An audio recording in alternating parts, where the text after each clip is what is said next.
رايك في الترابيزه دي حلوه ولا نص نص؟ فلو نص نص ان شاء الله تبقى احلى بعد ما تعرف ان دي انا عملتها لك بعده يدوي، تقدر تعملها بنفسك لو انت مبتدئ او هاوي نجاره وحابب تعمل شغلك بنفسك في البيت. الترابيزه دي انا عاملها لك بعده يدوي، يعني منشار شاكوش كماشه تقدر تعمل الترابيزه دي. وكمان الاحلى والاجمل ان هي بعصيان المجشه، يعني بعصيان المجشه باقل التكاليف تقدر تعمل بيها الترابيزه دي. فان شاء الله تقدر تعملها بنفسك. انت كل اللي عليك تتابع معايا الفيديو للاخر، ويلا كبير كده نشوف عملناها ازاي مع بعضينا.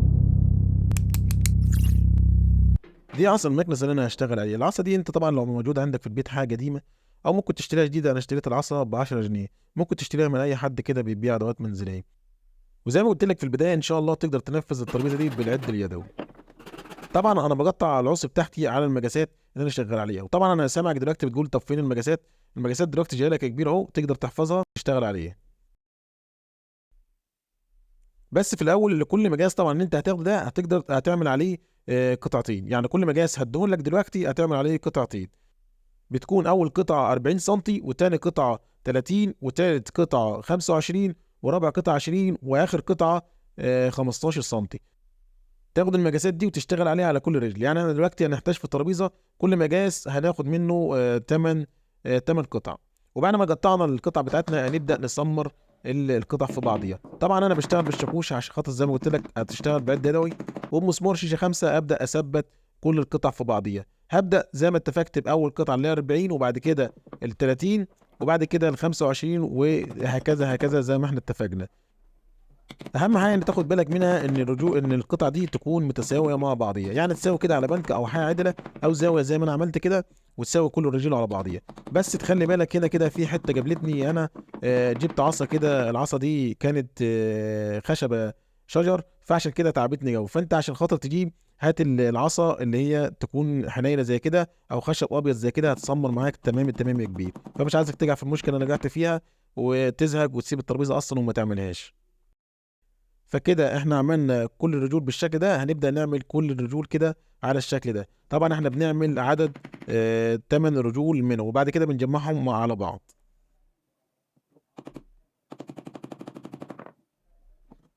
ما تنساش في اي شغل تستخدم طبعا الغيره، ما تنسوش لانه هو عامل برضو الخشب يمسك في بعضيه.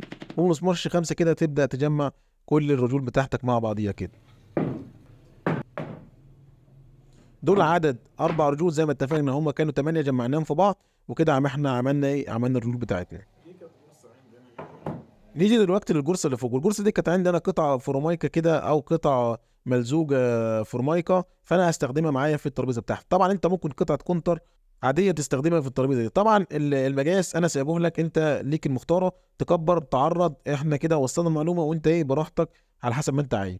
ودلوقتي هنبدا ناخد داير لل للجرصه اللي فوق. والداير ده احنا بنعرضه شويه عشان خاطر نسمر فيه الرجول بتاعتنا اللي احنا عملناها. بنساوي الجرصه بتاعتنا وبنخلي التخانه الزياده دي لتحت معانا عشان خاطر دي هنستخدمها بعد كده ايه في تثبيت الرجل. وزي ما اتفقت اهو انا بحاول برضه اشتغل لك بقد يدوي. طبعا الدباسه بسمر بيها، انت ممكن تدبس بمسمار شي 5 عادي تمام التمام يا كبير. ومسمار الشي 5 على فكره هيكون معاك امتن واحسن من المسمار اللي انا المسمار اللي بستخدمه ده بيثبت معايا مش اكتر. دلوقتي هنعمل داير تاني، والداير التاني ده هنستخدمه في الترابيزه كده من تحت. والداير ده او شمبر هنعمله خشب. طبعا التخانه بتاعته 2 سم ونص، في عرض 5 سم، وهنبدا نجمع ببعضيه. وطبعا المقاس بيكون مقاس الجرصه بالظبط، لان هم هيتجمعوا هما الاثنين في الرجل، واحده فوق وواحده تحت. كده تمام، انا باكد عليهم الاثنين مقاس بعضيهم. وبتصنفرهم طبعا لو عندك صنفره يدوي كده او صنفره او صاروخ يكون تمام. اي حاجه عندك كده متاحه ان شاء الله تقدم معاك الغرض. بعد ما خلصنا كل الخشب في الترابيزه دلوقتي هنبدا مرحله الدهان. وقبل ما انا هشتغل طبعا انا الكونتر اللي انا واخدها جرصه مدهونه، فعشان كده او ملزوجه في رمايكه، فعشان كده هبدا اعزلها بالتيب. طبعا انت لو عندك كونتر عادي هتخليه عشان خاطر تاخدها كلها معاك دهانات.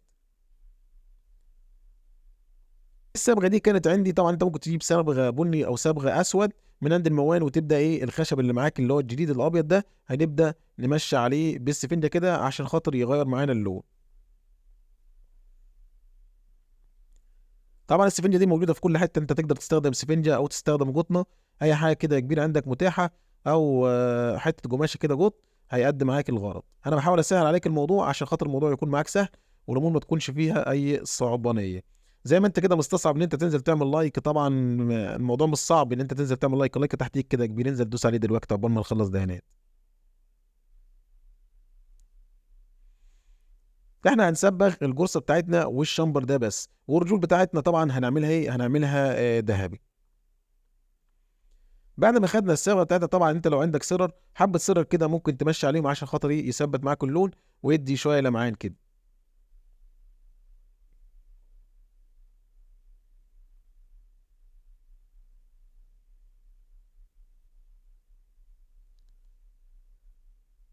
طبعا نسيب السيلر ينشف، ونبدا دلوقتي في الرجول بتاعتنا. هنبدا نجيب معجونه عاديه، هتجيبها برضو هتكون عند الموال موجوده في اي حته، ونبدا نمعجن كل الرجول بتاعتنا كده. لو في مكان ثقوب مسامير او اي حاجه كده، او شروخات، هتبدا تسدها بالمعجون بتاعك. زي ما معجنا الرجل كده، طبعا هنمعجن كل الرجول. وبعد ما كده المعجونه بتاعتنا نشفت، هنبدا نصنفرها عشان خاطر لو في اي شوائب كده ولا حاجه تطلع معانا. وحبة سيلر كده على المعجون. بعد ما نشفت نبدأ نديها كل رجول سيلر. وبعد ما خلصنا سيلر وتمام التمام، بنبدأ دلوقتي ناخد اللون اللي احنا اتفقنا عليه، اللون الذهبي. وده انا جبته ازاي؟ دي علبة سبراي بتتباع برضو عند الموان، تقدر تجيبها وترش بيها الشغل بتاعك. عملت ترابيزة تاني قبل كده بشكل مختلف، انا هسيب لك الفيديو ليها دلوقتي هيظهر لك، وبرضه هسيبه لك في الوصف بعد ما تخلص الفيديو كده براحتك، تقدر تبص عليه كده بص. وبعد ربع ساعة كده بعد ما نشفوا هنبدأ أو شدوا، هنبدأ نجيبهم من جوه في الداخل بنفس الاسبري برضه. يبقى كده احنا عملنا الرجول بتاعتنا الأربعة هيكونوا ذهبي، والإطارات اللي هو الجرصة والإطار الداخلي هيكون صبغة معانا زي ما احنا ايه، زي ما احنا شفنا كده. تمام، خلصنا الدهانات ونبدأ نجمع الترابيزة بتاعتنا. قبل ما تجمع طبعا هتاخد حتة 6 مللي كده، وتبدأ تحط على الجرصة، تساوي الجرصة بالرجل، بحيث ان انت لما نحط الجزاز بتاعنا يساوي الرجل ده، ما يروحش شمال ولا يمين، تبقى الرجل نظام حاجز لايه؟ حاجز للجزاز. لو في حاجه مش واصله لك اكتب لي في تعليق، وانا ان شاء الله هرد عليك باذن الله. لو في حاجه هنا في الفيديو مش واصله لك او مش فاهمها، انا شايف ان الفيديو سهل جو وسلس جدا، تقدر ان شاء الله تنفذ الحاجه دي بنفسك. فبرضه لو انت ايه في حاجه كده مش واصله لك، ممكن تكتب لي في تعليق يا كبير، وانا ان شاء الله هرد عليك. هنثبت كل الرجول بالطريقه اللي احنا ايه ثبتناها في البدايه كده. تمام، احنا خلصنا البورصه بتاعتنا، وده الاطار اللي احنا عملناه. والاطار تمام زي ما احنا اتفقنا، اللي هو 5 سم في تخانه 2 سم ونص. هننزل بيه كده على اول قطعه او تاني قطعه بننزل عليها كده، وبنبدا نربط الاطار بتاعنا براحتك. انت عايز تعلى بيها او توطى بيها براحتك، انا حبيت انزل بيها لتحت عشان تبقى معايا عصب واعرف اربط المسمار البرمه بتاعي. بعد ما خلصنا كل مرحله الدهانات، هنشيل التيب بتاعنا.